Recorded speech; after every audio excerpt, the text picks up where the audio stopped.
Supe lo que era la persecución cuando arribé aproximadamente a la edad de 6 o 7 años, más bien 7 u 8 años.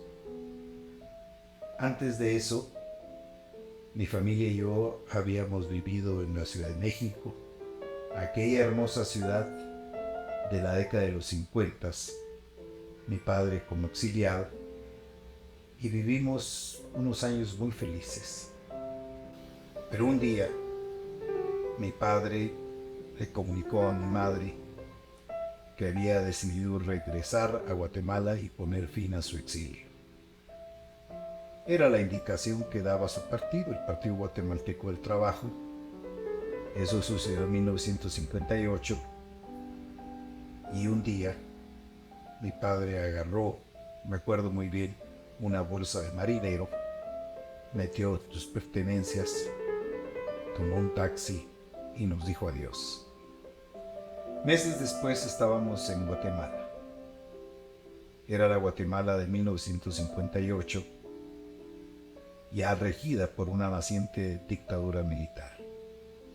Y creo que a partir de ese momento la vida de nuestra familia, la vida de mis hermanos y mi vida, particularmente porque yo era el hijo más grande y probablemente el que tenía mayor conciencia de lo que estaba aconteciendo, nuestras vidas cambiaron.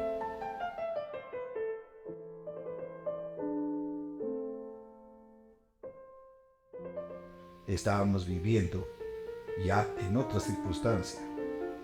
Era la circunstancia de vivir bajo la esfera de una dictadura militar que cada vez era más feroz, cada vez era más terrorista. Creo yo que probablemente el primer indicio que tuve de que existía algo que se llamaba persecución fue un día que mi padre me dijo que tenía que tener cuidado con lo que hablaba yo, o que tenía que tener cuidado con los amigos, pequeños niños que yo entraba a mi casa. Ahí supe que éramos una familia que no era normal. Aparentemente era normal. Mi padre y mi madre nos dieron a mis hermanos y a mí una vida estable, una vida de familia bien avenida, una vida con las celebraciones que tenía la clase media de un país como Guatemala. Eso implicaba fiestas de cumpleaños, primeras comuniones, reuniones familiares, pero no éramos una familia normal.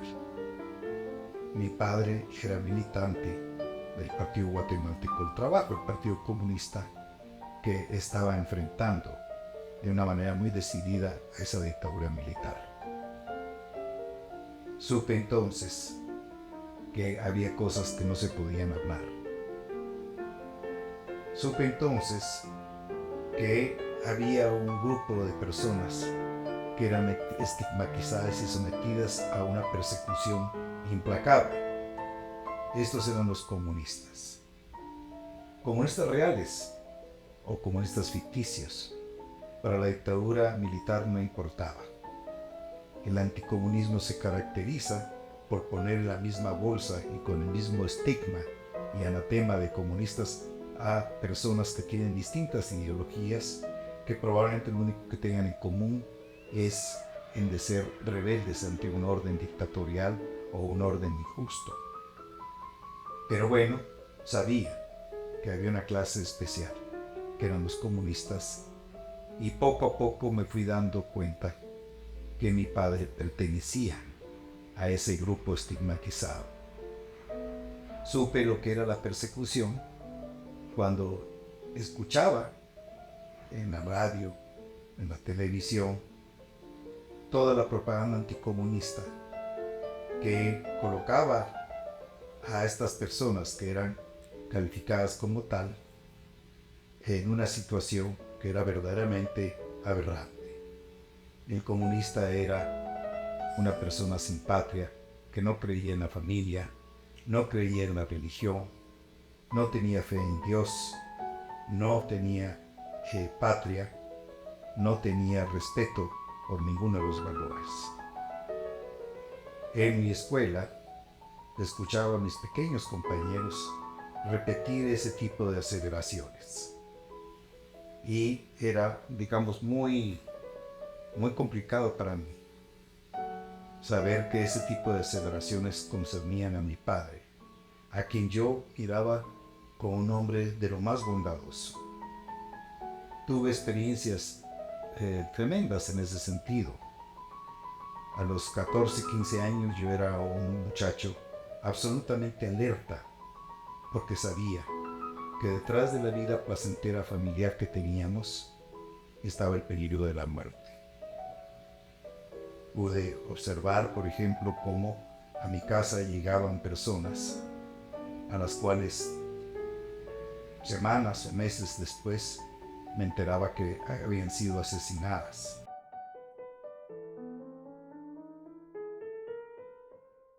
Personajes que también me enteraba de que estaban en la cárcel en un momento en que todavía existían presos políticos en Guatemala. Después de 1966 los presos políticos fueron desapareciendo y fueron sustituidos por la figura de los desaparecidos. Y entonces hubo personas que yo conocí que entraron en esa lista de desaparecidos.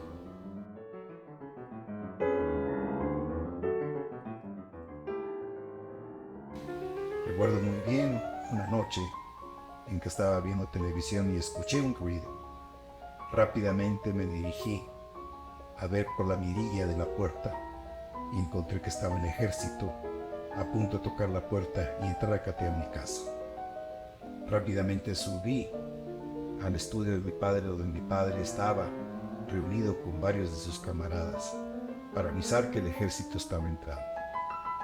Rápidamente cada quien adoptó una postura para decir una leyenda de lo que estaba haciendo en esa casa, y por fortuna en esa oportunidad el ejército, después de 2 o 3 horas, dirigido por un civil por cierto, el ejército abandonó mi casa. Este tipo de experiencias que estoy sintetizando fueron las que viví y que expresan que realmente empecé a sentir lo que era la persecución desde niño y cada vez fue más consciente de esa persecución. Mi padre empezó a educarnos a nosotros en la idea de que algún día él podía morir en un lugar donde la muerte campeaba, donde la muerte era como una ave de rapiña que revoloteaba sobre nuestras cabezas. Esto es lo que puedo decir de mi vida. Cuando mis padres fueron asesinados en 1980, finalmente toda esta historia de la persecución que ahora he relatado llegó a su fin. Llegó a su fin para ellos, porque para ese entonces yo estaba viviendo otra manera de la persecución. Estaba viviendo en el exilio.